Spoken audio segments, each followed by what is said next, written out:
বৈষম্য বিরোধী ছাত্র আন্দোলনের ডাকা কমপ্লিট শাটডাউন কর্মসূচিতে রাজধানীর বিভিন্ন এলাকায় দফায় দফায় সংঘর্ষ। একদিকে পুলিশ, ছাত্রলীগ, অন্যদিকে আন্দোলনকারী শিক্ষার্থীরা। স্থবির হয়ে পড়েছে সারা দেশ। রাজধানী ছাড়াও সহিংসতা ছড়িয়ে পড়েছে ২০টিরও বেশি জেলায়। আমরা স্টুডেন্ট না, আমাদের উপর হামলা করে দিলে সরকারের কাছে আমরা কি চাইছি? আমাদেরকে কি দিয়েছে সরকার? রাজধানীতে রণক্ষেত্রে পরিণত হয় উত্তরা। বিএনএস সেন্টারের সামনে আন্দোলনকারীদের সঙ্গে পুলিশের সংঘর্ষের ঘটনা ঘটে। আন্দোলনকারীদের দিকে সাউন্ড গ্রেনেড, টিয়ার শেল ও রাবার বুলেট নিক্ষেপ করে পুলিশ। পরিস্থিতি সামাল দিতে র্যাব এলে তাদের সঙ্গেও সংঘর্ষ শুরু হয়। এতে র্যাব, শিক্ষার্থী সহ বেশ কয়েকজনের হতাহতের খবর পাওয়া যায়। প্রাণ হারায় ইম্পেরিয়াল কলেজের একজন শিক্ষার্থী। একই সঙ্গে ঢাকা ময়মনসিংহ মহাসড়কের উত্তরা অংশে যান চলাচল বন্ধ হয়। এদিকে ৫ ঘন্টা ধরে ধাওয়া পাল্টা ধাওয়া চলে সায়েন্স ল্যাব ও ধানমন্ডি এলাকায়। চলে থেমে থেমে সংঘর্ষ।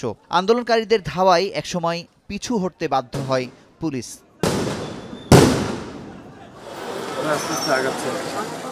দিনভর থমথমে পরিস্থিতি মিরপুর ১০ নম্বর চত্বর ও আশপাশের এলাকায়। বিপুল সংখ্যক পুলিশের সঙ্গে সংঘর্ষে জড়িয়ে পড়ে আন্দোলনরত হাজার হাজার শিক্ষার্থী।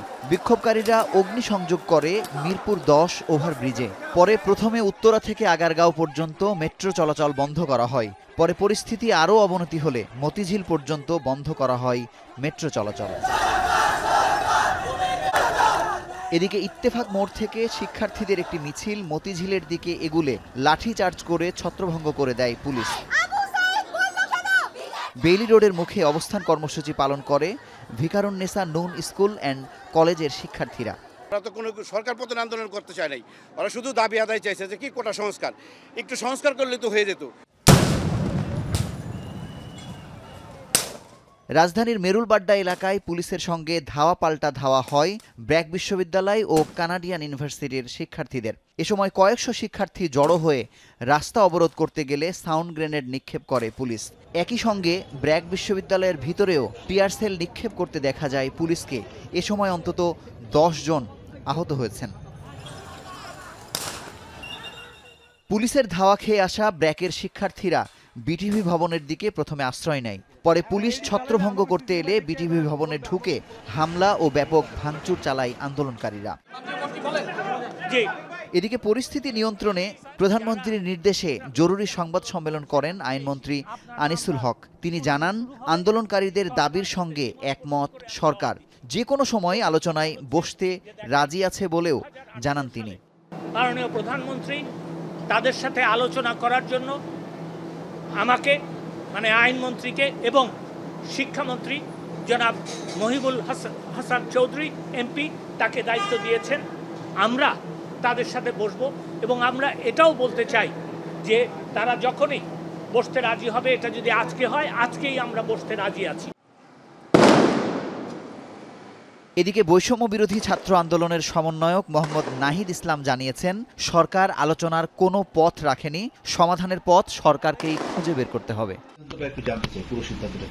এদিকে রোববার অ্যাটর্নি জেনারেল আপিল বিভাগে আবেদন করবে বলে জানিয়েছেন গণমাধ্যমকে।